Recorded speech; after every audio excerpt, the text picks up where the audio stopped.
सुनिए ना भैया, मेरा भी जो है ना वो एडमिट कार्ड नहीं आया है। थोड़ा मैं क्या आपके साथ चल सकता हूँ? मैं भी पता कर लूँगा कि मेरा एडमिट कार्ड जो है ना वो क्यों नहीं आया है। आप सभी का स्वागत है इस पॉडकास्ट एपिसोड में। और फ़िलहाल जो है हम लोग चलने वाले हैं यूनिवर्सिटी। बात उस समय की है जब हमारा स्कूल जो है वो ख़त्म हो चुका था और मैंने बस तुरंत जो है एडमिशन कॉलेज में जो है अपना एडमिशन लिया था। ठीक है। और फर्स्ट सेमेस्टर हमारा जो एग्ज़ाम है वो होने वाला था। पता चलता है कि मेरा एडमिट कार्ड नहीं आया है। बाकी सारे दोस्तों का आ गया, यहाँ तक कि जो रोल नंबर हमें अलॉट किया गया था यूनिवर्सिटी की तरफ से, ठीक है, तो सभी का एडमिट कार्ड आ गया। सभी लोगों ने अपने हाथ में एडमिट कार्ड ले लिया, परंतु मेरा नहीं आया। तो मैंने पता करने की कोशिश की कि भाई हुआ तो हुआ, क्या हुआ ना, प्रॉब्लम कहाँ आ गई। सर्वर में प्रॉब्लम है, ऑनलाइन कोई दिक्कत आ रहा है, या फिर डॉक्यूमेंट कंप्लीट नहीं है। तो ऐसा कुछ था नहीं। रियलिटी यह थी कि मेरा जो एडमिट कार्ड है वो इशू किया ही नहीं गया था। अब जो रूटीन है एग्ज़ामिनेशन की वो लाइनअप थी, तो गुस्सा मेरे को पहले से ही था कि भाई गलती तो मेरे तरफ से है ही नहीं, प्रिंसिपल और टीचर मुझे ही कह रहे हैं, तो करूँ क्या करूँ। मैं चला गया सीधा एग्ज़ामिनेशन डिपार्टमेंट में। जिस तरीके से मैंने बात किया, सारे के सारे लोग खड़े ही थे और देख रहे थे कि जो तरीका था मेरा बोलने का ना वो बिल्कुल अच्छा तो नहीं था, पर हाँ गुस्से के कारण अच्छा नहीं था।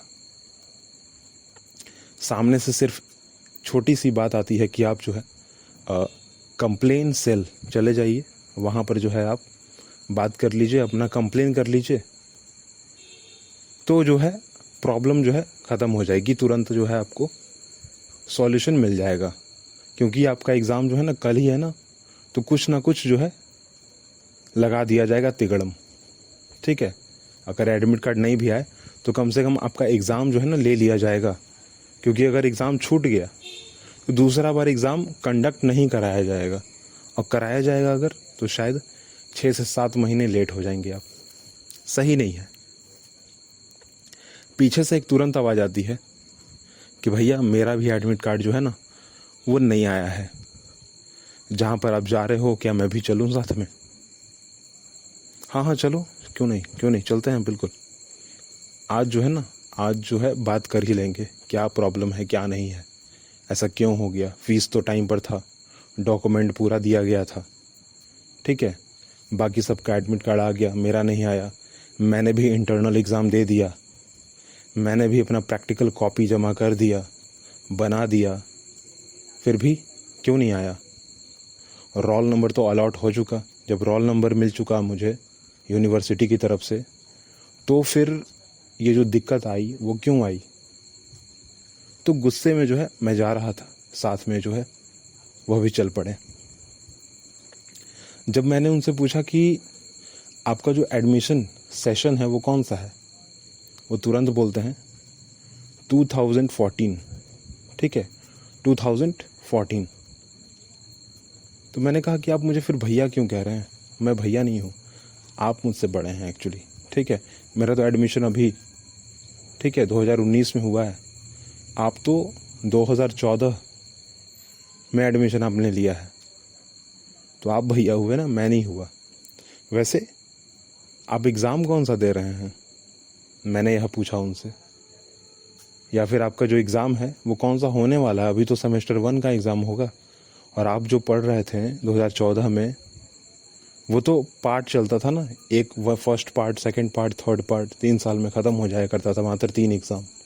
यहाँ तो 6 सेमेस्टर चलते हैं ना, 1 साल में 2 एग्ज़ाम। तब तो ये बड़ा प्रॉब्लम है आपके लिए। आप कौन सा एग्ज़ाम दे रहे हैं अभी? अभी तो सेमेस्टर का एग्ज़ाम का डेट शीट निकला है। तो जब बहुत सारी बातें होने लगी, पता चलने लगा, तो एक्चुअली पता चलता है कि वह लड़का जो है वो कुछ भी नहीं जानता। उस कॉलेज के बारे में, उस यूनिवर्सिटी के बारे में, वहाँ के टीचर्स के बारे में, उसका खुद का कौन सा डिपार्टमेंट है वो भी नहीं जानता। डिपार्टमेंट का सिर्फ नाम जानता है। खुद वह कौन सा सब्जेक्ट पढ़ रहा है, क्योंकि ऑनर्स पेपर के साथ साथ कुछ ना कुछ और भी होते हैं।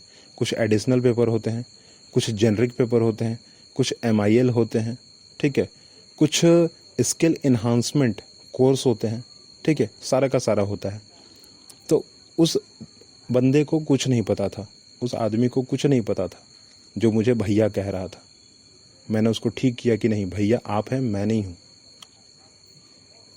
पर फिर भी जो है वो भैया कह के ही जो है अब मुझसे बात कर रहा था।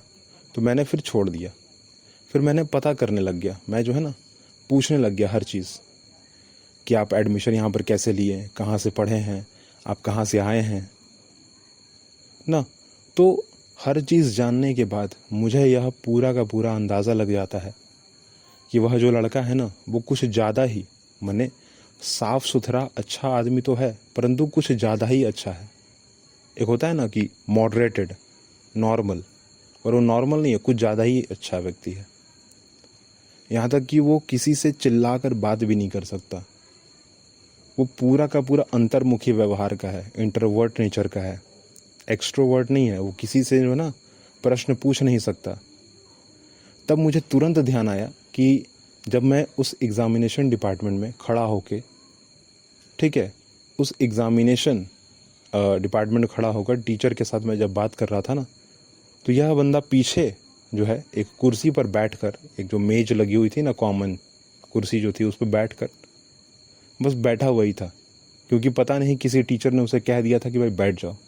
मेरे दिमाग में, तो मैंने तुरंत पूछ भी लिया कि आप वहाँ बैठे हुए थे तो क्यों बैठे हुए थे? जब आपको कुछ पता ही नहीं था, अब जो पता कर रहा न था आपको, तो बैठना तो ठीक नहीं था। तो उनका कहना था कि नहीं, वहाँ जो एक गार्ड थे ना, उन्होंने कहा कि बैठ जाइए आप। तब तक जो है हम लोग उस कंप्लेन सेल के पास जो है पहुँच चुके थे। बस कुछ कदम की दूरी पर ही था वो। मैंने पूछा कि ठीक है जो भी चीज़ है, पर फिलहाल तो आपका एग्ज़ाम नहीं होगा, क्योंकि अभी जो डेट शीट निकली है ना वो निकली है सेमेस्टर वालों के लिए, पार्ट वालों के लिए नहीं निकली है, ठीक है। ये जो 2014 का जो आपका सेशन चल रहा था वो एक्सपायर हो चुका है, ठीक है। शायद ही इसका एग्ज़ाम लिया जाएगा ना। और ये जो सेमेस्टर चल रहा है उसमें फ़िलहाल आपका एडमिशन हो सकता है, शायद हो सकता है। तो चलिए इस बारे में आप पता कर लीजिएगा। तब तक जो है हम लोग कंप्लेन सेल पहुंच जाते हैं। मैं वहां पर अपनी पूरी की पूरी बात बता देता हूं। जो भी इम्पॉर्टेंट डॉक्यूमेंट्स हैं उनका फ़ोटोकॉपी था मेरे पास, मैंने जमा किया। एक ब्लैंक पेपर पर मैंने एक लेटर लिखा, ठीक है। लिखने के बाद जो है वहाँ पर कुछ अटैच किया, ठीक है, डॉक्यूमेंट्स अटैच कर दिए, रिसिप्ट अटैच कर दिया और जमा कर दिया। करने के बाद जो है मैंने टीचर को बाकायदा दे दिया। टाइटल जो है टीचर का वो था झा, ठीक है। और बाकी जो बात आती है उस बंदे की जो मुझे भैया कह के जो है संबोधित कर रहे थे, तो मैंने उनको कहा कि भाई ये देखिए हैं, इनका जो है 2014 में एडमिशन है, इन्होंने अभी तक एक भी एग्ज़ाम नहीं लिखा है, एक भी एग्ज़ाम नहीं लिखा है, ठीक है। शायद मुझे लगता है कि इनका सेशन जो है एक्सपायर हो चुका है, तो सामने से तुरंत आंसर आ जाता है कि हाँ इनका सेशन जो है एक्सपायर हो चुका है, अब कुछ नहीं हो सकता। तो फिर मैंने बोला कि कोई जो तरीका है इनको बता दीजिए, या जो भी चीज़ है, चाहे तो डॉक्यूमेंट निकलवा के इनको हाथ में दे दीजिए, या फिर जो हो सकता है आप कीजिए देखकर। तब तक जब है मैं डॉक्यूमेंट जमा कर रहा था, ठीक है, टीचर से बात कर रहा था, तब तक जो है अचानक से जैसे ही मेरा काम ख़त्म होता है मैं बाहर निकलता हूँ और उस आदमी को ढूंढने लगता हूँ, तो वो आदमी कहीं नहीं मिलता। बात जो है यहीं पर ख़त्म हो जाती है उस आदमी की। पता नहीं वो आदमी कहाँ चला गया, क्या हो गया, किधर गया। क्योंकि चेहरे से, अपने वेशभूषा से, ठीक है, बिल्कुल सिंपल, साझा, एक कॉमन आदमी, ठीक है। ना कोई चेहरे पर कोई ज़्यादा रंग रोगन, ना बाल में कोई स्टाइल किया हुआ, ना बदन पे जो कपड़ा है वो भी एकदम बिल्कुल नॉर्मल, ठीक है। जहाँ से वह खुद आता है वो भी बिल्कुल सीधा सपाटा गांव, ठीक है। और वह आदमी सबसे, मैं कहूँगा कि अभी तक मैंने उससे सीधा जो है आदमी नहीं देखा है, ठीक है। आप सोच लो, अभी जो है 2024 है अब मैं 2014 के स्टूडेंट की बात कर रहा हूँ, जो जब मैं उससे मिला था 4 साल बाद 2018 में मैं जब उससे मिला था तब की बात है ये, ठीक है। तो अच्छे लोग होते हैं ना, जो कभी कभी दिमाग से नहीं निकलते, ठीक है। अच्छे लोग कभी दिमाग से निकलते ही नहीं हैं, वो दिमाग में हमेशा रह जाते हैं। ये जो छोटी सी स्टोरी थी, मैं आपको सिर्फ मैं आपके सामने इसलिए रख रहा हूँ ना, क्योंकि जीवन में क्या है ना, बहुत सारी चीज़ें हैं जो बदल रही हैं और जीवन हर दिन बदल रहा है। आपको 1000 लोग मिल जाएंगे यह सिखाने वाले कि आपको चालाक बनना चाहिए, आपको चालाक ही बनना चाहिए, पर फिर भी आपको खुद यह ध्यान देना पड़ेगा कि हमें चालाक बनना है या नहीं बनना है, ठीक है। तो देखना तो पड़ेगा।